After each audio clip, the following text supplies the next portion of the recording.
ইতিহাসের অধ্যাপক Yuval Noah Harari তার Sapiens a brief history of humankind বইয়ে একটি চমকপ্রদ বিষয় উপস্থাপন করেছেন। তিনি বলতে চেয়েছেন ধর্মের চেয়েও অর্থ শক্তিশালী। তিনি ব্যাখ্যা করেছেন এভাবে, মানুষ ভিন্ন ভিন্ন ধর্মে বিশ্বাসী হলেও একটি $100 নোটের উপর তাদের একই ধরনের বিশ্বাস থাকে। অর্থাৎ ডলারের নোটের প্রশ্নে সকল মানুষ একমত তথা একজোট হয়ে যায়। আর প্রাণী মানুষ যত বৃহৎভাবে একজোট হতে শিখেছে তত চড়াওভাবে পৃথিবীর অন্যান্য প্রাণীর উপর কর্তৃত্ব স্থাপন করেছে। কিন্তু এই অর্থের নোট কখন থেকে চালু হলো? প্রথম দিকে বার্টার, পণ্যমুদ্রা, ধাতব মুদ্রা ইত্যাদির মাধ্যমে অর্থনৈতিক আদান প্রদান করা হতো। সম্প্রতি কাগজের মুদ্রার পাশাপাশি ডিজিটাল টাকা, মোবাইল ব্যাংকিং, ক্রিপ্টোকারেন্সিও ব্যাপক হারে চালু হয়েছে। তবে টাকা নোটের সূচনা হয় চীনে 7ম শতকে। ইউরোপে 16 শতকে ব্যাংকগুলি কাগজে লেখা প্রতিশ্রুতিপত্র ব্যবহার শুরু করে। ব্রিটিশ শাসনামলে ভারতীয় রুপি প্রচলিত ছিল। 1861 সালে ব্রিটিশ সরকার পেপার কারেন্সি অ্যাক্ট পাস করে এবং ভারতের রিজার্ভ ব্যাংক 1935 সালে কাগজের নোট ছাপানোর অধিকার পায়। তখনকার সময় এসব নোট বাংলাদেশেও ব্যবহৃত হতো। 1971 সালে বাংলাদেশের স্বাধীনতার পর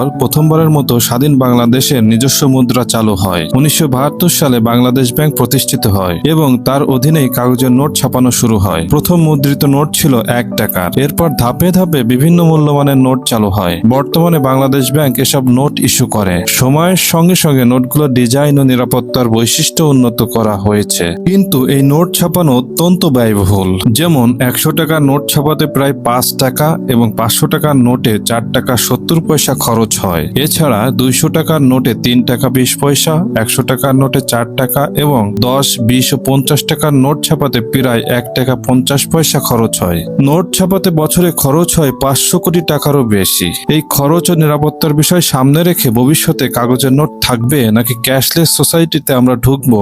আপনার মতামত কমেন্টে জানিয়ে দিন।